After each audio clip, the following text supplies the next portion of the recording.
ओम अज्ञानतिमिरन्धस्य ज्ञानाञ्जनशलाकया चक्षुर्मिलितं येन तस्मै श्रीगुरुवे नमः। विष्णुपादाय कृष्णपृष्ठाय भूतले श्रीमते भक्तिवेदान्त स्वामीति नामिने। नमस्ते सरस्वते देवे गौरवाणी प्रचारिणे निर्विशेषा शून्यवादी पाश्चात्यदेशतारिणे। जय श्री कृष्ण चैतन्य प्रभु नित्यानंद श्री अद्वैत गदाधर श्रीवासादि गौरवृंद। हरे कृष्णा कृष्णा कृष्णा हरे हरे, हरे राम राम राम हरे हरे।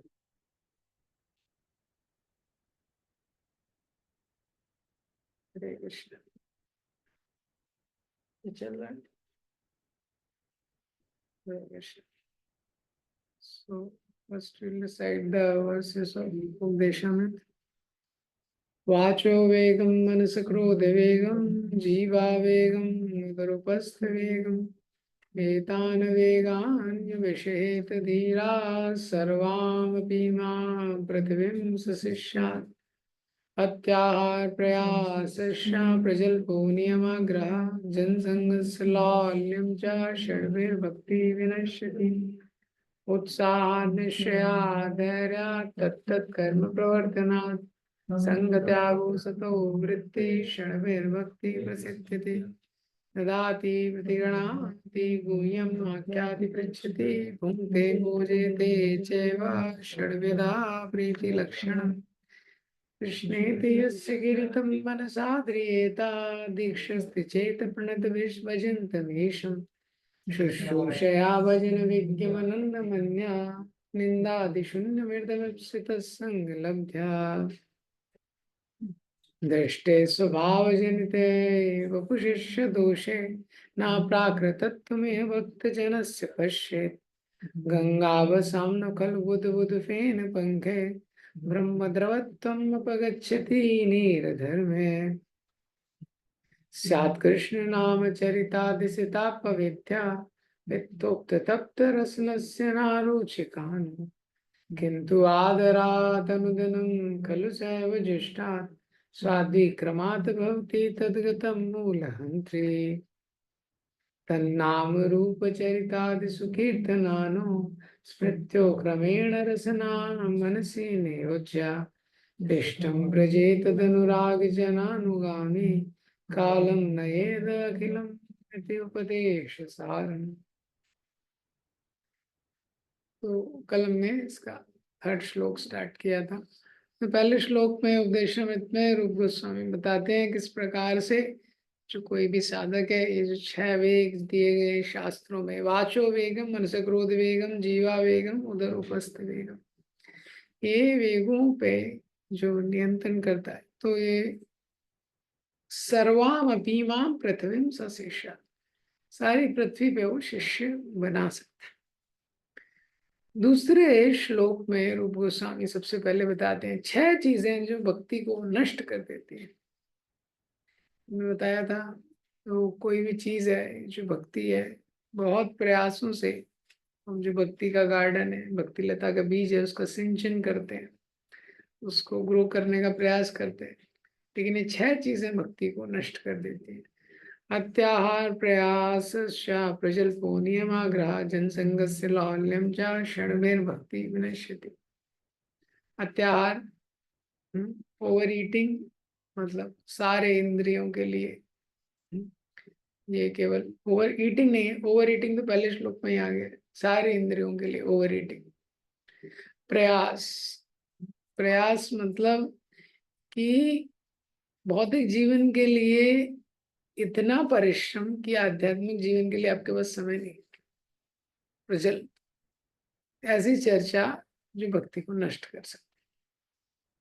नियम आग्रह, नियमों को या तो पालन ही नहीं करना या पालन करना बिना जाने कि उसका स्पिरिट क्या है, कॉन्शियसली पालन नहीं करना। तो अगर भक्ति कोई मैकेनिकली भी लॉन्ग समय तक करते रहे वो भी डिस्ट्रक्टिव।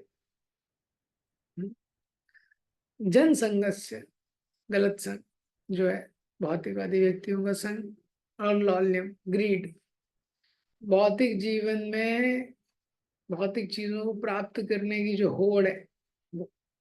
अब उसके बाद जो तीसरा श्लोक है, तीसरे श्लोक से पॉजिटिव चीज रूप गोस्वामी बताना शुरू करते हैं। षड्वीर भक्ति प्रसिद्धति, जिससे भक्ति में वृद्धि हो सकती है। ये 6 चीजें अगर कोई करेगा तो प्रभुपाद जी ने ट्रांसलेशन में लिखा है। क्या ट्रांसलेशन है इसका? 3rd वर्ष का, इसमें प्रभुपाद जी ने ट्रांसलेशन में लिखा है, These 6 principles undoubtedly assure the complete success of pure devotional service. These 6 principles completely assure, undoubtedly, the complete success of pure devotional service. अगर ये 6 नियमों का कोई पालन करेगा तो निश्चित रूप से वो सक्सेस को प्राप्त करेगा। तो उत्साह, निश्चय और धैर्य, ये 3 के बारे में हमने कल देखा था। तो जैसे किसी भी मार्ग में हमको अगर सफलता प्राप्त करना है तो उत्साह बहुत महत्वपूर्ण है स्टार्ट करने के लिए। अगर उत्साह नहीं रहेगा तो स्टार्ट नहीं कर पाएंगे अच्छे से। ये और उसके साथ साथ विश्वास, ये विश्वास होना कि जो भक्ति का मार्ग है इस पे ही मुझे सफलता मिलेगी। जो भक्ति का मार्ग है यही बेस्ट मार्ग है, जो आचार्यों ने दिया है, जो श्रील प्रभुपाद ने दिया है, बेस्ट प्रोसेस है। ये विश्वास होना और धैर्य, अगर उत्साह से भी स्टार्ट करते हैं और विश्वास भी है तभी भी धैर्य रखना महत्वपूर्ण है।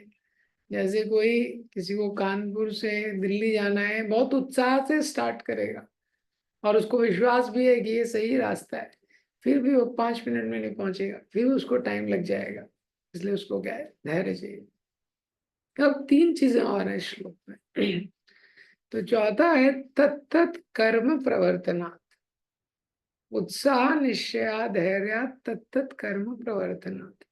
तत्त कर्म मतलब वो कर्म जो भक्ति के लिए अनुकूल है, प्रवर्तनात् उनको करना महत्वपूर्ण है। Practice of rules and regulations in भक्ति,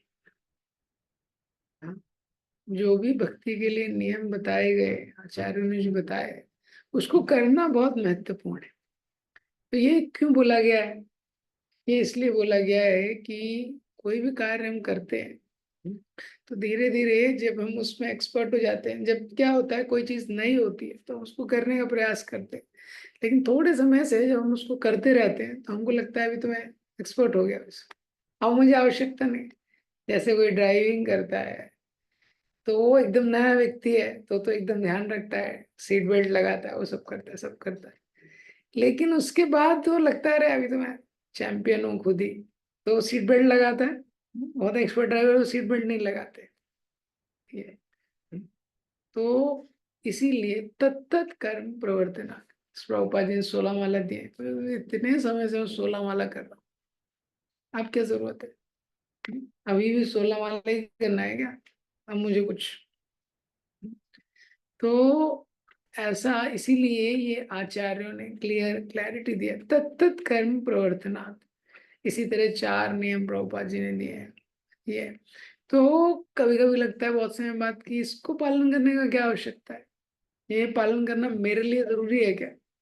ये तो उसमें व्यक्ति स्लैक हो सकता है। ये तो neglect of regulative principles will destroy devotional service. उसमें अगर निग्लेक्ट कर देगा वो, तो 16 माला करने में अगर निग्लेक्टफुल हो गया, या 4 नियमों को पालन करने में जो प्रभुपाद जी ने दिया है, no meat eating, no illicit sex, no gambling, no intoxication, तत्त कर्म प्रवर्तना, जो भक्ति में नियम दिए हैं क्या करना है क्या नहीं करना है, तो क्या होता है उसको नहीं करते हैं तो क्या होता है? पहला तो डाइल्यूशन हो जाता है। भक्ति का वही मार्ग है लेकिन बहुत स्लो वर्क करता है। आज सुबह में एक लेक्चर सुन रहा था, आप लोग सुन सकते हैं, प्रभुपाद जी का लेक्चर है, अच्छा लेक्चर है। प्रभुपाद जी के लेक्चर का नाम है don't wait for another lifetime. क्या नाम है? Don't wait for another lifetime. तो वही भक्ति की क्रिया है, लेकिन क्या है वो डाइल्यूट हो जाती है जब हम रूल्स और रेगुलेशंस का पालन नहीं करते हैं। जो करना है रूल्स उसको पालन नहीं करते हैं और रेगुलेशन जो नहीं करना उसको छोड़ते नहीं। ये तो जैसे डॉक्टर ने बोला है उसको रोज 500 mg का टैबलेट लेना है, लेकिन वो 550 mg का टैबलेट ले रहा है, तो वही दवाई है, लेकिन क्या है फिर वो काम बहुत धीरे धीरे करेगी, क्योंकि उसके अकॉर्डिंग डॉक्टर्स ने डोज दिया है। इसी तरह आचार्यों ने हमको बताया है। तो आपको पता है उसमें लोग डाइल्यूट कर देते हैं ये। तो एक जगह पे एक व्यक्ति था, उसने उसने सोचा, उसने 16 को 4 माला कर दिया, सबको 4 माला बताने लगा। ऐसे भी आपको पता है सिचुएशंस हुए, तो डाइल्यूशन हो जाता है। इसी तरह प्रभुपाद बुक्स का जो रीडिंग है, हाँ, तो अगर कोई प्रभुपाद जी के ग्रंथ नहीं पढ़ रहा है, हाँ, और प्रभुपाद जी के ग्रंथों के अलावा दूसरे ग्रंथ पढ़ रहा है, टू अर्ली और टू मच। टू अर्ली मतलब बहुत जल्दी, अभी प्रभुपाद जी के ग्रंथ पढ़े नहीं, हाँ, एक बार 2 बार, बहुत सारे वीडियो होते, कम से कम 3 बार प्रभुपाद जी के सारे बुक्स पढ़े होने चाहिए लाइव। और कोई दूसरा बुक पढ़ना है तो कम से कम एक बार मिनिमम सारे प्रभुपाद जी के small books, medium books, Bhagavad Gita, Bhagavatam, चैतन्य चरितामृत। हम्म, अभी क्या है, इसको में बहुत सारे बुक्स आ रहे हैं, बहुत सारे ऑथर्स लिख रहे हैं, सब बुक्स अच्छे हैं, कोई गलत उसमें नहीं है, लेकिन क्या हो जाता है वो अलग है, जो प्रभुपाद जी ने लिखा है उसका पोटेंसी अलग है, वो पता होना चाहिए। तो क्या होता है, इससे डाइल्यूशन हो जाता है, उसको समझ नहीं आता है कि प्रभुपाद जी क्या जानते चाहिए था, उनको समझ नहीं आता है। तो बहुत सारी जो किताबें हैं वो प्रचार के लिए लिखी गई है, प्रचार के उद्देश्य से, और वो नए लोगों के लिए है। लेकिन जो एक बार भक्ति में गंभीर भक्त है, उसको पता होना चाहिए कि प्रभुपाद की जो बुक्स हैं यही मेरा ओरिजिनल नरिशमेंट है, उससे ही नरिशमेंट मिलेगा। बाकी बुक्स जो है वो प्रचार के उद्देश्य से यूजफुल हो सकती है, नए व्यक्ति के लिए थोड़ा यूजफुल हो सकती है ये। तो ये क्या होता है, डाइल्यूशन। दूसरा क्या होता है, तत्त कर्म प्रवर्तनात्, अगर हम सही चीजों में नहीं लगते तो डाइल्यूशन के साथ कंटामिनेशन भी हो जाता है। तो डाइल्यूशन का मतलब क्या है, जो चीज जितनी मात्रा में करना है उतना नहीं कर रहे, वो डाइल्यूशन। और कंटामिनेशन मतलब उसने हमने कुछ गलत चीज ऐड कर दी। तो कंटामिनेशन का मतलब क्या है कि जैसे प्रभुपाद जी ने बोला है हमको कृष्ण का वर्शिप करना है, और ये प्रभुपाद जी ने नहीं बोला है, स्क्रिप्चर में लिखा हुआ है, इसके सिद्धांत है बहुत बड़े। इंडिया में लोग सुपर कंफ्यूज हैं किसका वर्शिप करना है। और कंटामिनेशन मतलब डेमीगॉड वर्शिप, तो देवताओं का भी वर्शिप करने लगते हैं। अभी आप किसी घर में भी ऑल्टर देखेंगे, उसको पता ही नहीं किसका वर्शिप करना है एग्जैक्टली, और जिस व्यक्ति से मिलता है उसकी जिस पे श्रद्धा होती है बता देता है। तो भगवत गीता में 9वें अध्याय में 7वें अध्याय में बार बार भगवान ने क्लियर किया है, अंतवत्तु फलम तेषाम तद्भवति अल्पमेधशाम। प्लस इंटेलिजेंट लोग हैं जो देवताओं की वर्शिप कर रहे हैं, यो यो याम याम तनुम भक्ता श्रद्धा अर्चितुम इक्षति तस्य तस्य चलाम श्रद्धम तामेव विधाम्यहम्। भगवान बोलते हैं किसी की भी कोई पूजा करता है, किसी भी देवता की, यो यो याम याम याम, जिस भी देवता की वो पूजा करता है श्रद्धा अर्चित, श्रद्धा के साथ, तस्य एव अचलाम श्रद्धा, उसकी श्रद्धा को अचल मैं करता हूँ। किसी भी देवता में सामर्थ्य नहीं है कि किसी के फेथ को भी टिका सके ये, तो फाइनली भगवान ही देते हैं। तो इसको बोलते हैं कंटामिनेशन। कंटामिनेशन मतलब ये पायस कंटामिनेशन है, गलत कंटामिनेशन नहीं, ऐसा नहीं है कुछ गलत कर रहा है, लेकिन क्या है वो इम्प्रॉपर है, उसकी आवश्यकता नहीं है ये, क्योंकि भगवान ही देवताओं को एम्पावर कर रहे हैं। तो अगर जो भक्ति के सिद्धांत दिए हैं उसको हम पालन नहीं करते तो ये सब कंफ्यूजन शुरू हो जाता है ये। तीसरा चीज क्या होता है, परवर्जन, डाइल्यूशन, कंटामिनेशन, और तीसरा क्या है, परवर्जन। परवर्जन मतलब क्या है कि पूरा प्रोसेस ही डिस्टॉर्ट हो गया। अगर हम सही चीज का पालन नहीं करते तो समय के साथ क्या होता है, पूरा प्रोसेस ही डिस्टॉर्ट हो जाता है। वो कैसा है, जैसे कई कई रिलीजियस गुरु है, उनके मंत्र क्या है, वो अपना ही नाम लोगों से चैंट कराते हैं। वो गुरु बोलते हैं, मेरा ही नाम चैंट करो ये। ऐसे आपने देखा होगा बहुत जगह इतने सारे सहस्त्र नाम, विष्णु सहस्त्र नाम तो शास्त्रों में दिया हुआ है, लेकिन इतने सहस्त्र नाम निकाल दिए किसी ने, अब वो कोई व्यक्ति है, एक जैसे साई सहस्त्र नाम निकाल दिया, अब और साई सहस्त्र नाम और भी उसके परवर्जन है। अब वो व्यक्ति, अब आप सोचिए, लोग वो सहस्त्र नाम कर भी रहे, उसके फॉलोअर्स भी हैं, और वो सहस्त्र नाम भी कर रहे हैं, उस सहस्त्र नाम को याद भी कर रहे हैं, क्या होने वाला है उनका? ये परवर्जन है, उसका कोई दूर दूर तक लिंक नहीं है भक्ति के प्रोसेस। ये हम्म, तो ये समझना चाहिए। एक बार प्रभुपाद जी के पास डिवोटी आया, उसने प्रभुपाद जी से बोला कि कृष्णा लव्स हिज डिवोटीज मोर, भगवान तो अपने भक्तों से ज्यादा प्रेम करते हैं। प्रभुपाद जी ने बोला यस, तो if we chant name of devotees Krishna will be more pleased. तो फिर अगर हम डिवोटी का नाम लेंगे तो भगवान ज्यादा प्रसन्न होंगे। तो उसको लगा क्या है कि जो हरे कृष्ण मंत्र थोड़ा लंबा हो रहा है, हरे कृष्णा कृष्णा कृष्णा हरे हरे, हरे राम राम राम हरे हरे, तो एक माला में 8-9 मिनट लग जाते।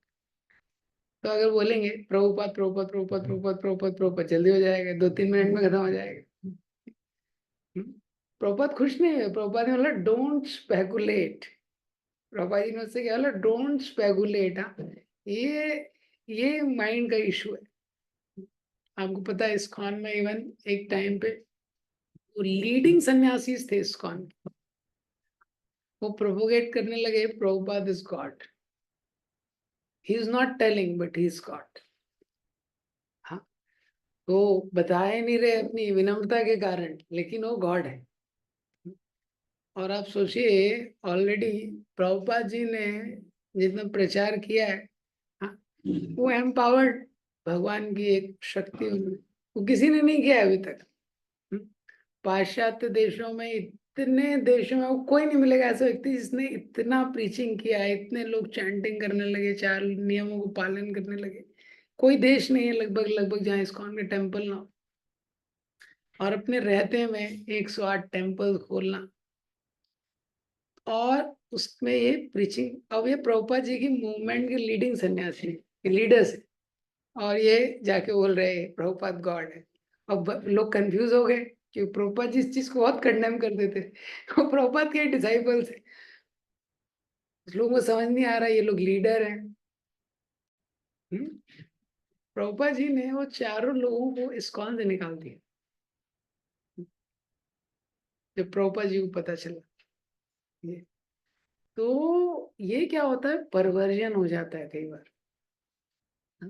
ये तो परवर्जन हो जाता है। इसीलिए प्रभुपाद ने बोला do what is told in scripture, जो शास्त्रों में लिखा हुआ है उसको पालन कीजिए, क्योंकि जो धर्म के सिद्धांत हैं वो शास्त्रों से आते हैं, और जब हम उनका पालन करते हैं तो क्या होता है, उससे शुद्धिकरण होता है। लेकिन साधारणतः क्या होता है कि धर्म के सिद्धांतों का व्यक्ति पालन नहीं करना चाहता है, जो स्क्रिप्चर में दिया है शास्त्रों का, उसका पालन नहीं करना चाहता है। एक्चुअली ये धर्म का सिद्धांत, सपोज, ठीक है, तो हमारा स्तर यहाँ पे, हमारा स्तर है, धर्म के सिद्धांतों का पालन करेंगे तो हमारा स्तर ऊपर जाएगा धीरे धीरे।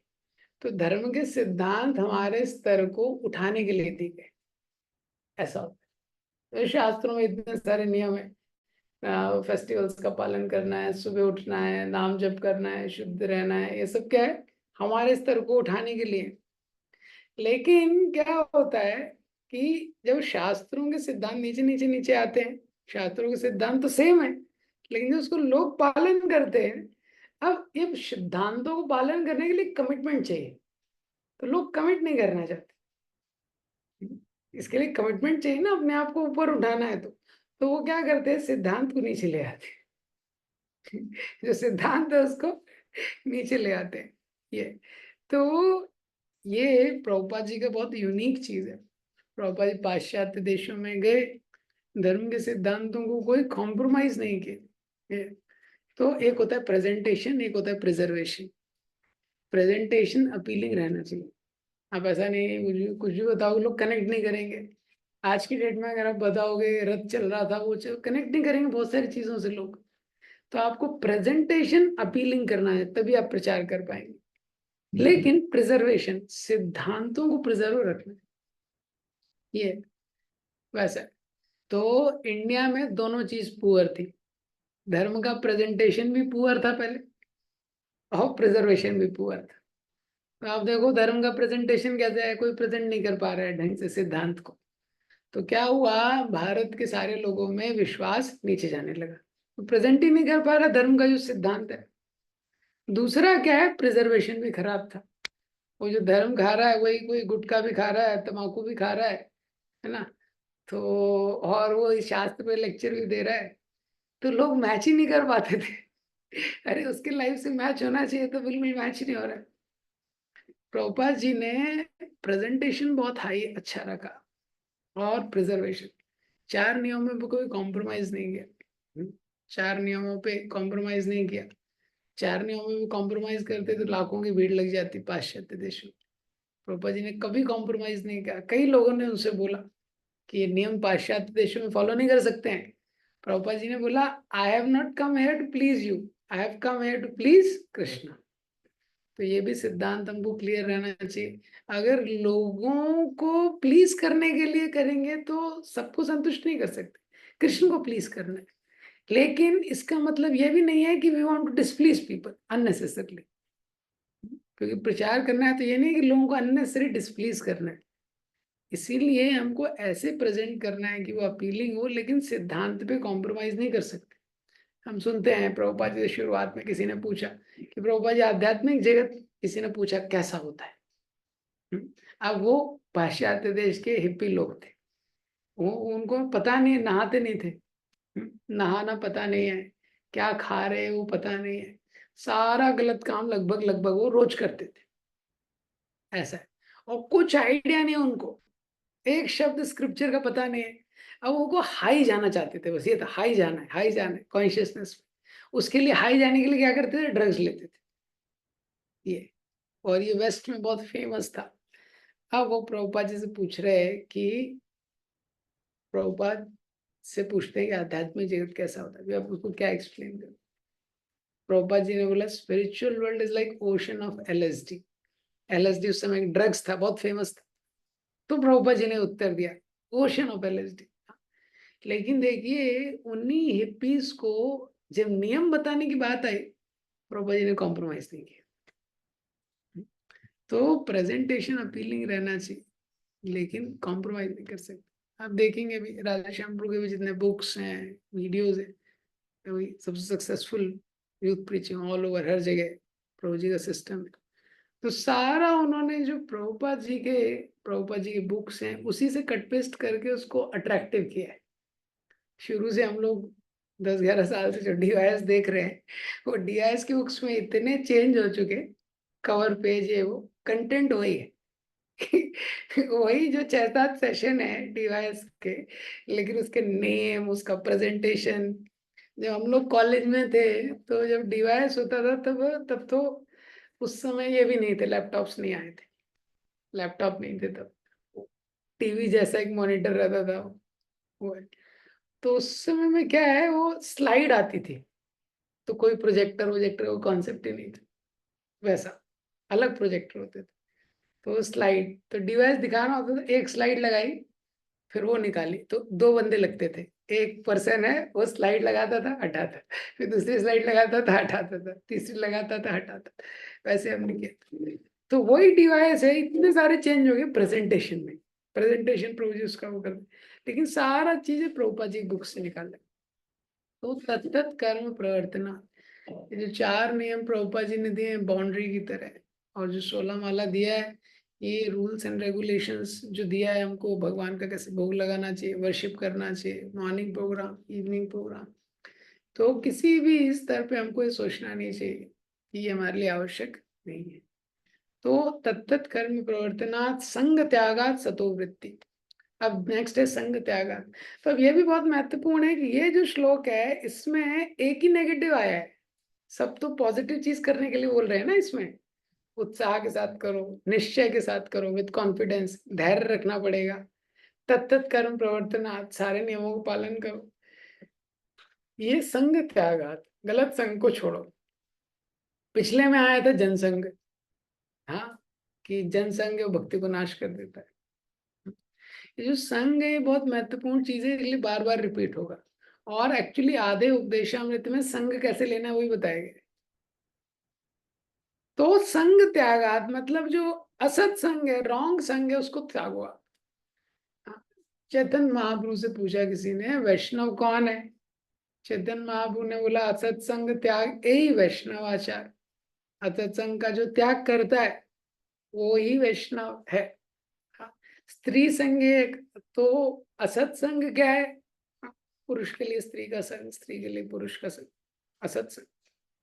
और जो स्त्री से आसक्त है उसका संग, या इंद्रिय तृप्ति से आसक्त है उसका संग। ये तो पहले उन्होंने ये नहीं बोला, साधु संग पहले नहीं बोला गया है, पहले बोला असत संग को पहले त्यागो। ये कॉन्सेप्ट बहुत महत्वपूर्ण है समझने के लिए। हाँ, शास्त्र में कई जगह साधु संग बोला गया है। चैतन्य महाप्रभु से पूछे वैष्णव कौन है, चैतन्य महाप्रभु ने बोला असत संग त्याग यही वैष्णव आचार। पहले असत संग को त्यागो। क्यों?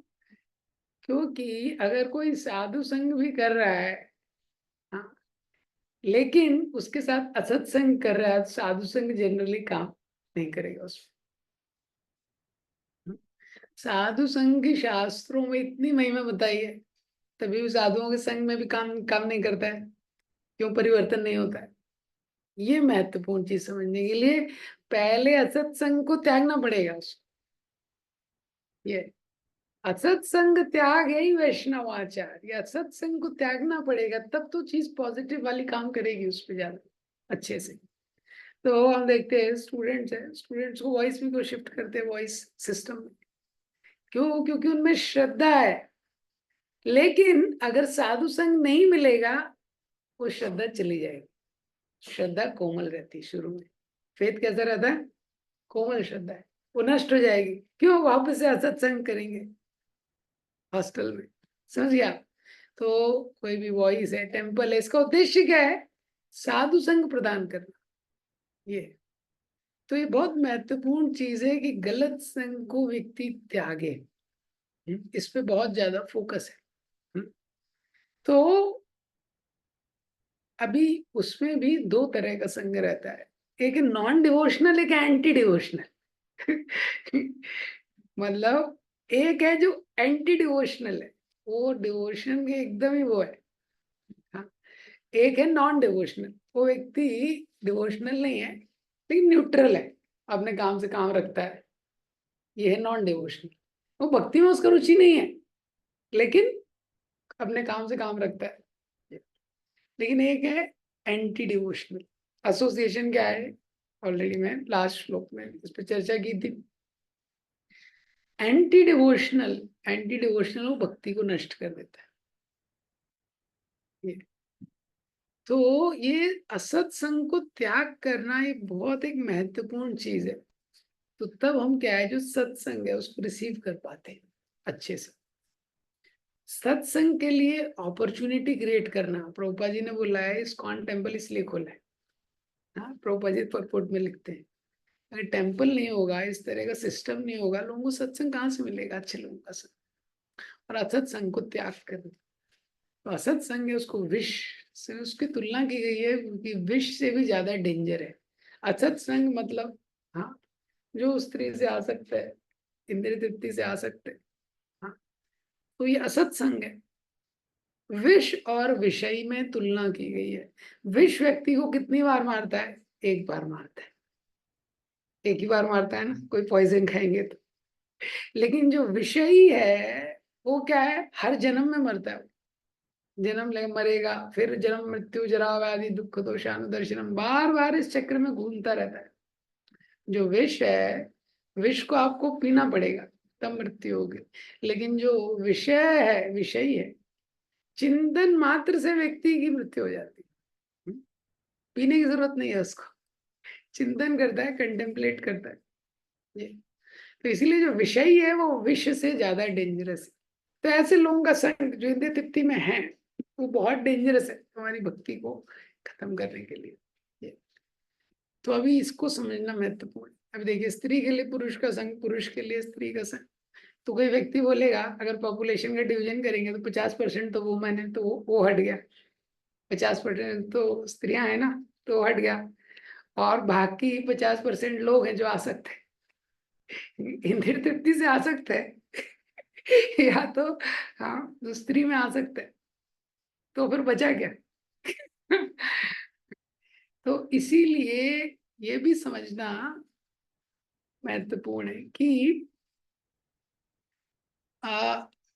डिवोटी एसोसिएशन कितना रेयर है, क्योंकि आप देखेंगे एक्चुअली बहुत रेयर है।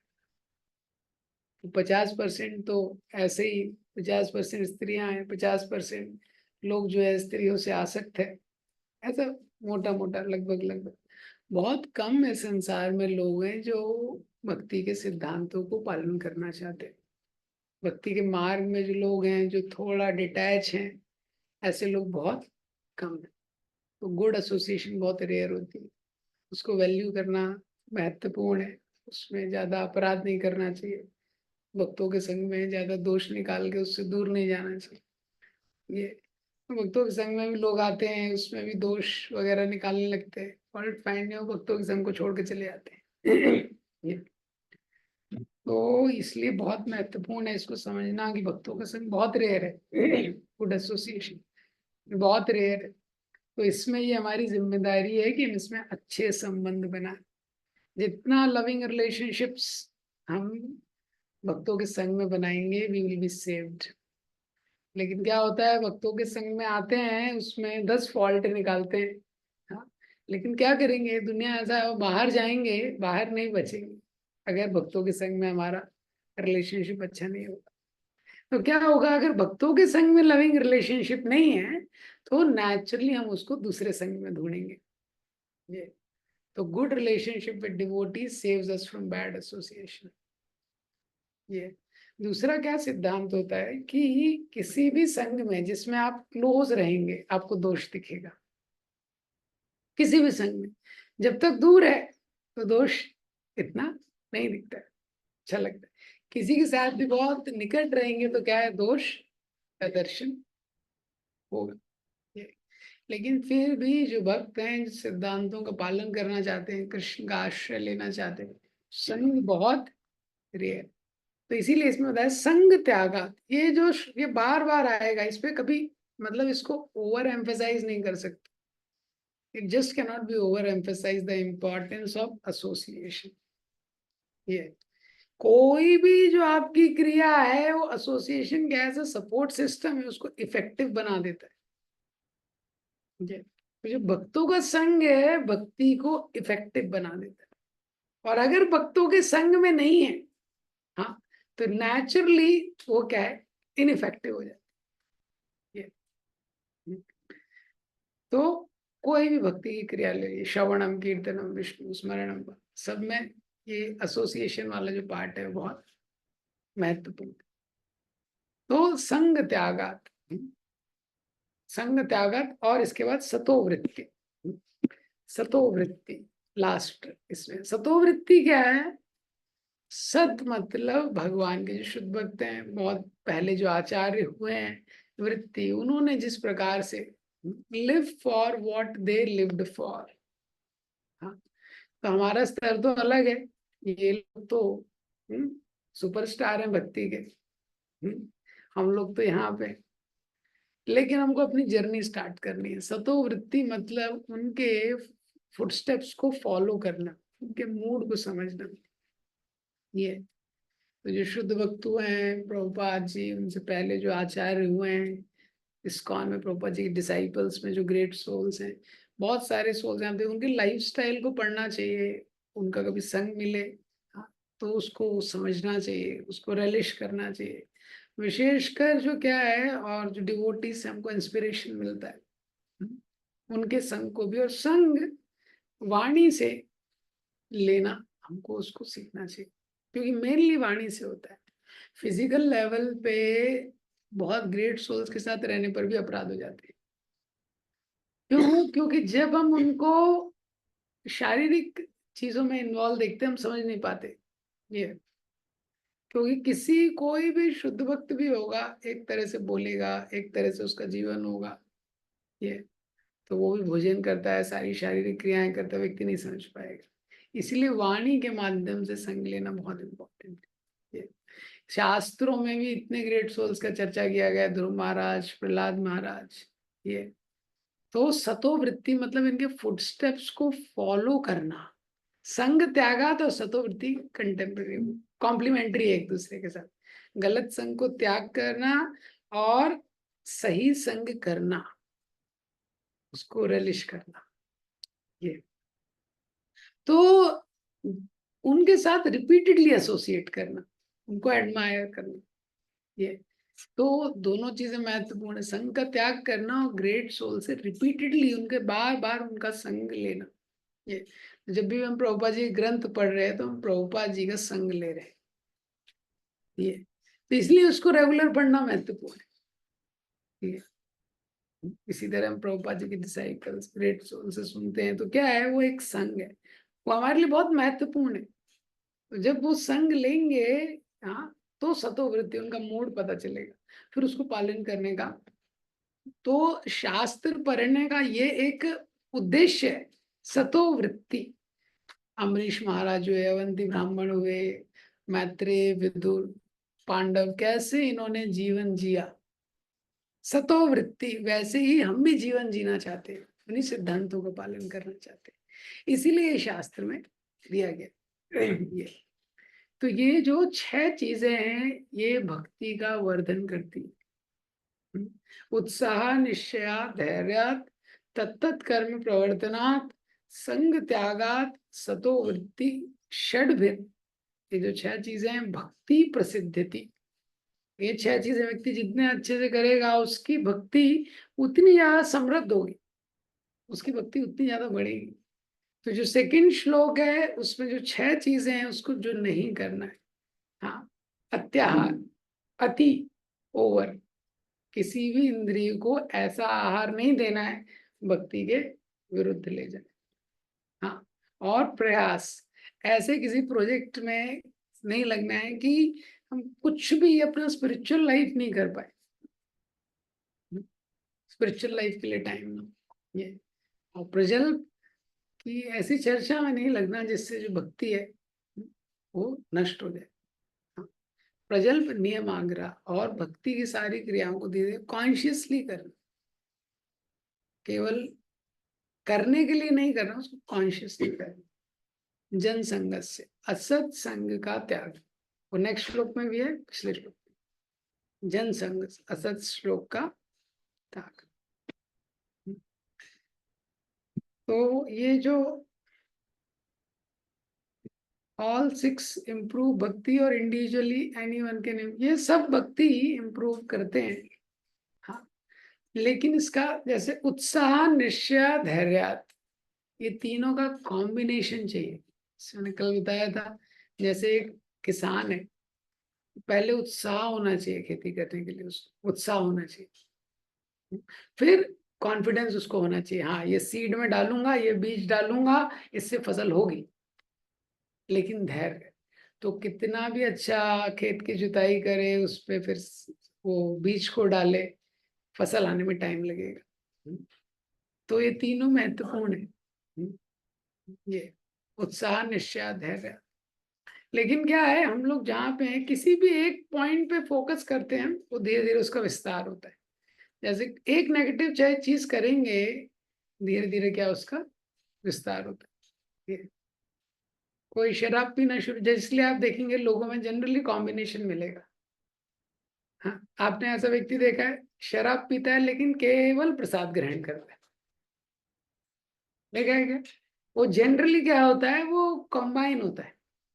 तो शराब पीना शुरू करता है, वो धीरे धीरे नॉनवेज भी खाएगा, नॉनवेज अनऑफर्ड हो, उसकी भी उसमें भी क्लैरिटी नहीं रख सकता ये, फिर अपॉर्चुनिटी मिला गैम्बलिंग भी करेगा, कनेक्शन भी इलिसिट, वो सब कंबाइन रहता है।